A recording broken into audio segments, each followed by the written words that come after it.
Over the weekend, the flag bearer of the National Democratic Congress, NDC John Dramani Mahama, had an engagement with the media to express his true intention to them and also listen to the media or the people about what they had for him. Let me give you 5 good and solid reasons why we shall reset Ghana and turn the tide. 1 is experience. Unlike any other candidate, I have navigated Ghana through tough economic waters before.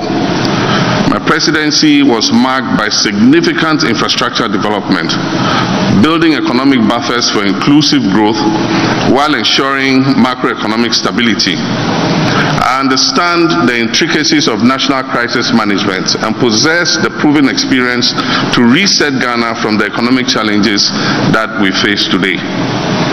The second point is visionary leadership for economic revival. My vision for Ghana is rooted in sustainable development. I'll focus on revitalizing our economy for job creation through industrialization, enhancing agriculture, and ensuring the efficient use of our natural resources. My administration will introduce cross-cutting innovative policies that are inclusive, growth-oriented, and capable of restoring hope back to our youth. And the third point is commitment to job creation. Recognizing that our youth are the backbone of this nation, my government will prioritize and create decent, well-paying and sustainable jobs by fostering a conducive environment for entrepreneurship and innovation. The government and the private sector will not only tackle unemployment but also inspire a generation of change makers and problem solvers. And the fourth point is championing social justice and equality. I wholeheartedly believe in a Ghana where every citizen, regardless of their background or gender, has equal opportunities to thrive. Under my leadership, social interventions and educational reforms will be strengthened.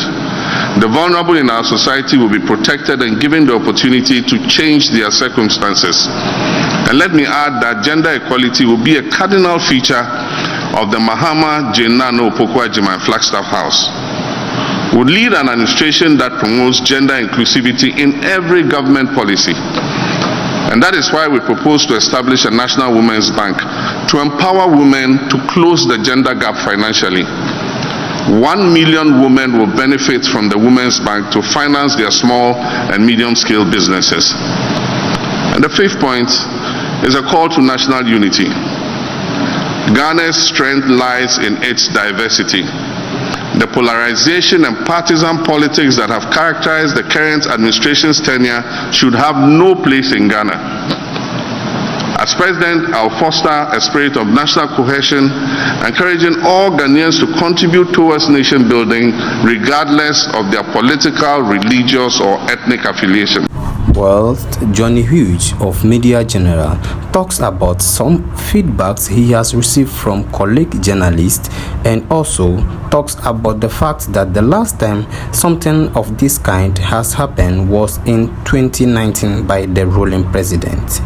Hence, all other candidates are expected to have an engagement with the media, since that's the best way the media can question their opinion or decisions on behalf of the public.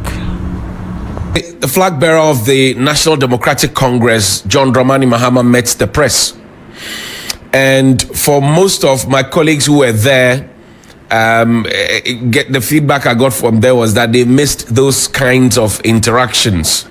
Not with John Dramani Mahama per se, but they missed those kind of media engagement and interactions, particularly from the corridors of power.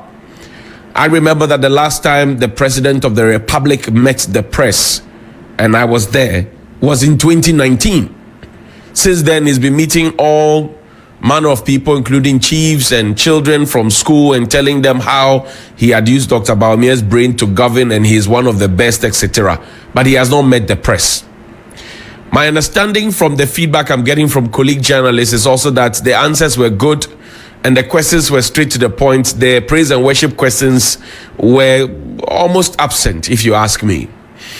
So this will perhaps be a challenge maybe to the vice president, who is now the flag bearer of the NPP, to also have an open engagement with pressmen and open up and let them field questions and let's hear the answers. That because this whole concept of I will save you from my government or my government will save you from my government is becoming one too many.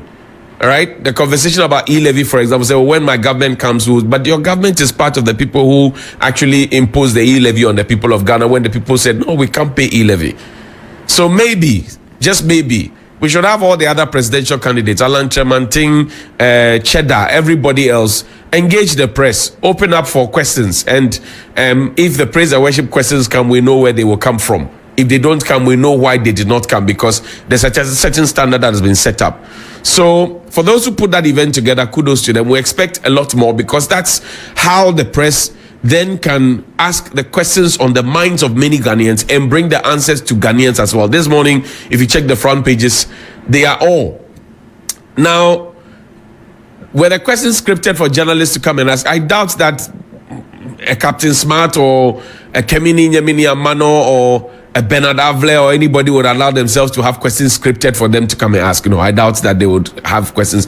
If they allowed for questions to be scripted for them to come and ask, but I doubt that they would allow themselves for anybody to script questions. So these were questions that came up and answers that came up right, thinking on the feet. And I hope that nobody comes back later to tell us that, oh, the answers I gave you, I was joking. Like we're told that churches will have to be paid, and later we're told that, oh, we're joking. We're just joking with the pastors.